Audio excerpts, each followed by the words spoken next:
안녕하세요. 수원타플란트 치과입니다. 수원타플란트 치과의 기본적인 고리식 프로토콜에 대해서 이야기 드릴 건데요. 기본적인 목표는 협측의 잇몸뼈와 잇몸살의 두께를 확보하는 것인데요. 그래야지만 심미적인 것과 기능 역학적인 것들이 대부분 해결이 될 수가 있습니다. 대부분의 치과에서 협측부의 잇몸뼈와 잇몸살을 못 만들거나 안 만들고 다른 방식으로 이를 커버하려다 보니 나중에 다양한 문제들이 발생을 하게 되는데요. 우리가 눈으로 보게 되는 분홍색 잇몸에는 잇몸살과 내부에 잇몸뼈가 있는데요. 치아를 발치하고 나면 일정 기간 잇몸 조직이 힐링되는 시간이 필요하고 고리식을 제대로 하기 위해서는 고리식재를 담을 수 있는 건강한 포장지가 필요합니다. 가장 건강한 포장지의 역할을 하는 잇몸살을 만들 수 있는 방법은 자연적인 치유 기간을 기다리면서 성숙된 잇몸살을 얻는 방법이 제일 좋은데요. 앞니 쪽은 3주 정도, 어금니 쪽은 5주 정도를 기다리면서 고리식재를 덮어줄 수 있는 포장지가 잘 숙성되도록 기다립니다. 이 시기를 기다리지 않고 바로 임플란트를 심는 경우를 발치즉시 임플란트라고 하는데요. 발치즉시 임플란트가 장점을 가지는 경우는 잇몸살과 잇몸뼈가 충분하게 여유가 있고 기존 치아 뿌리의 모양이 임플란트 뿌리 모양과 비슷하면서 충분한 초기 거정을 얻는 경우에는 장점을 가지게 됩니다. 하지만 요즘에는 발치즉시 임플란트를 무분별하게 하는 치과들이 많은 것이 사실인데요. 발치즉시 임플란트를 많이 하는 치과가 잘하는 치과다라고 홍보를 하면서요. 어떠한 치과이든 자기가 많이 하고 있는 방식을 장점을 최대한 부각시키고 단점은 별로 이야기를 안 하기 마련입니다. 발치즉시 임플란트에서의 문제는 환자 잇몸살의 힐링 능력이 별로 안 좋은 경우에는 장점보다는 더 안 좋은 결과들이 많이 발생을 한다는 것입니다. 이러한 문제를 피하기 위해서 치과 의사 선생님들이 선택하는 방법은 임플란트의 픽스처를 일반적인 경우보다 훨씬 깊게 심어버리는 겁니다. 그래야지만 임플란트가 자연적인 잇몸 힐링을 방해하지 않으니까요. 그 결과는 또 다른 문제들을 야기하게 되는데요. 한번 생각해 보세요. 치아를 빼고 나서 잇몸살과 잇몸뼈가 아무는 속도와 과정은 사람마다 약간씩 다르게 됩니다. 그냥 자연 상태로 두어도 어떤 분들은 잇몸살이 잘 안 아무는 경우들이 있는데 임플란트라고 하는 물체를 가운데 심어 놓으면 잇몸살과 잇몸뼈가 힐링되는데 도움을 줄까요? 아니면 방해를 하게 될까요? 당연히 잇몸살과 잇몸뼈가 치유되는데 방해를 하게 되고요. 환자의 힐링 능력이 좋은 경우는 문제없이 좋은 결과들을 내지만 힐링 능력이 안 좋은 분들에서는 몇 가지 문제를 발생시키게 됩니다. 제가 치과 치료를 상당 기간 해오면서 느낀 것은 내가 똑같은 수식의 치료를 하더라도 환자분들의 치유 반응은 조금씩 다르다는 거고요. 그래서 치료의 기준은 나쁜 결과를 만들지 않는 방식이 우선돼야 합니다. 고리식의 방식도 아무리 좋은 재료를 넣어도 환자분들의 잇몸 힐링이 안 좋을 수도 있다는 것을 전제로 진행이 되어야 하고요. 그래야 힐링 능력이 좋은 분들에서는 물론 안 좋은 분들에서도 일정 정도 이상의 괜찮은 결과를 낼 수가 있게 됩니다. 잇몸살이 성숙되는 동안에 내부의 치조골 조직도 치유되기를 기다리는데요. 치아가 빠지고 치조골이 소실된 부분으로 주변에서 한 달에 1mm씩 치조골이 재생되어 들어온다고 생각하면 되고요. 치조골의 상부를 기준으로 해서 임플란트를 식립하는데 유리한 조건이 될 때까지 대구치는 3, 4개월, 전치부나 소구치부는 2개월 정도를 기다리게 됩니다. 여기 사진을 보시면 치아를 빼기 전에 치아의 단면 사진인데요. 협측이라고 적힌 것은 입안에서 볼이 있는 쪽이고요. 설측이란 혀가 있는 안쪽을 이야기하는데요. 사진의 검은색 선이 실제 뼈의 두께입니다. 대부분이 치아가 있는 상태에서 협측의 치조골의 두께가 1mm가 안 되는 것이 사실입니다. 대부분의 잇몸뼈는 협측, 그러니까 볼이 있는 쪽에 뼈가 원래 얇은 데다가 잇몸병이 생기면 뼈가 더 없어지게 되는데요. 원래 좀 더 두꺼웠던 혀 있는 쪽의 뼈는 많이 남아있게 되고, 원래 두께가 얇았던 볼 있는 쪽의 뼈는 대부분 없어지면서 상부의 뼈가 얇아지게 됩니다. 그러니까 치아가 있을 때는 뼈 모양이 네모뼈인데, 치아를 빼고 나면 뼈 모양이 대부분 설측이 높아져 있는 삼각형 모양의 뼈가 되는 거죠. 그러니까 협측뼈의 높이와 설측뼈의 높이가 다르다는 것입니다. 그러면 뼈 가운데로 임플란트를 심으면서 두 가지 선택지가 생기게 됩니다. 여기 노란색 라인처럼 높이가 높은 설측뼈를 기준으로 해서 임플란트의 탑을 맞추고 협축부에는 뼈를 만들어 줄 것인지, 아니면 빨간색 라인처럼 높이가 낮은 협측뼈를 기준으로 해서 고리식을 안 하고 협측뼈 높이에 맞추면서 좀 더 깊게 심을 것인지를 결정하게 됩니다.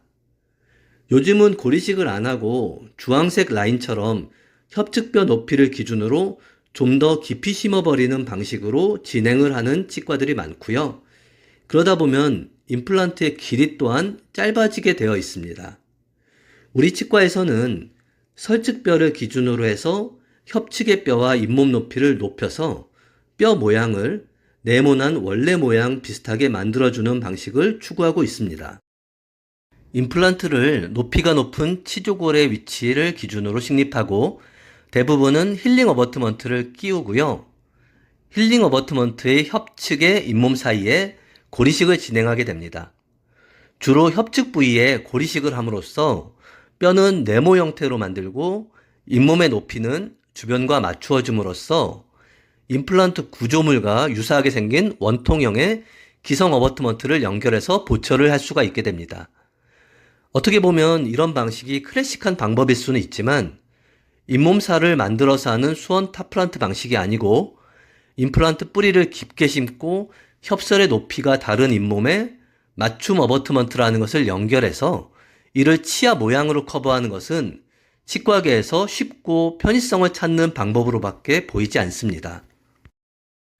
그래서 필수적으로 사용하는 방식이 바이오스와 PRP, PRF를 이용한 고리식을 진행하는데요. 어차피 뼈를 만드는 것은 우리 몸 안의 혈액입니다. 겉에 잇몸이 잘 힐링되고 내부에 치조골이 형성될 수 있는 환경을 만들어준다면 우리는 두꺼운 뼈와 두꺼운 잇몸을 만들어줄 수가 있습니다.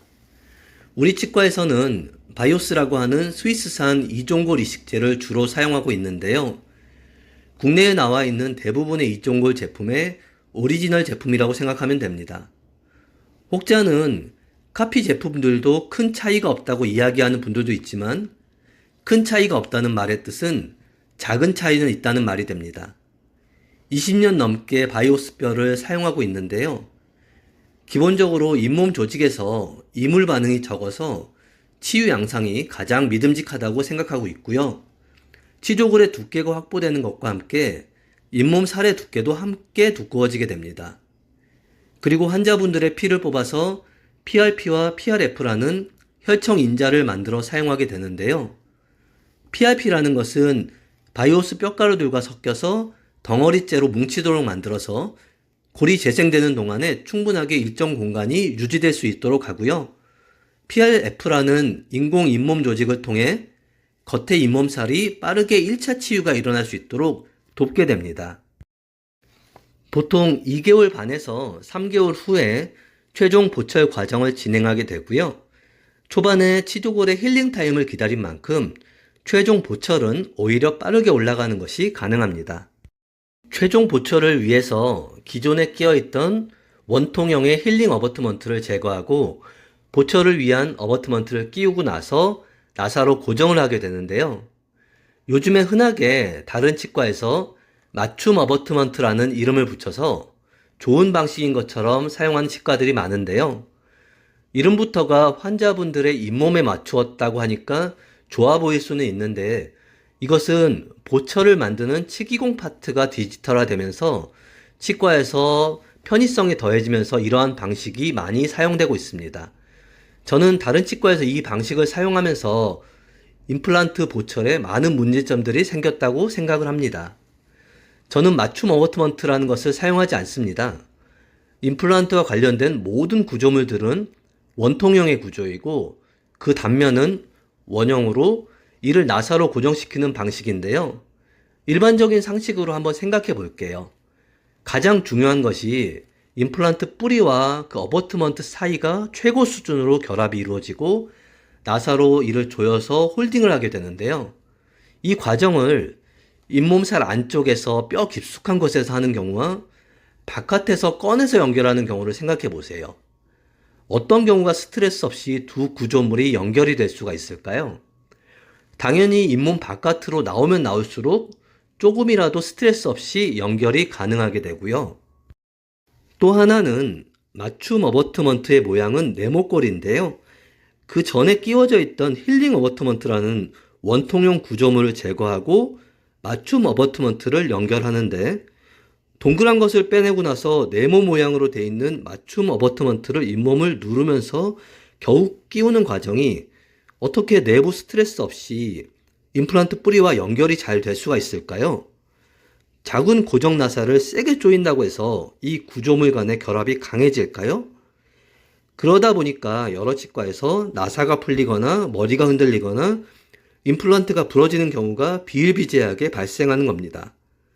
이러한 일련의 과정들이 결국 잇몸 뼈와 살을 어느 정도 회복시키지 않고 좀 더 깊게 심어버리면서 삐뚤어져 있는 잇몸 모양에 맞춰서 상부 구조를 삐뚤어진 모양으로 억지로 끼우고는 나사로 세게 조여버리는 방식이 요즘 일반적으로 사용되는 방법이 돼버렸습니다. 그래서 원통형의 임플란트 주변을 잇몸뼈나 잇몸살이 비슷한 높이로 감싸고 있고 상부 보철도 너무 깊지 않은 위치에 원통형 구조에 준해서 연결해야만 그나마 내부의 스트레스가 덜해지게 되고 그래야 내부의 나사가 풀리거나 하는 일이 덜하게 됩니다. 결국 임플란트 뿌리와 어버트먼트만으로도 강하게 결합이 가능해야 하고 나사는 단순한 홀딩 정도 역할만을 해야 한다는 것입니다. 그리고 이러한 과정이 티타늄이라는 약한 재질을 가지고 있는 조건에서 이루어져야 하기 때문에 최대한 젠틀하고 조심스럽게 진행이 돼야 하고요. 요즘 대부분의 치과 보철에는 지르코니아 크라운이 사용되게 되는데요. 저희 치과는 씹는 면에 나사구멍이라는 홀을 뚫지 않습니다. 그리고 크라운 바깥쪽에 혹을 달아놓지도 않고요.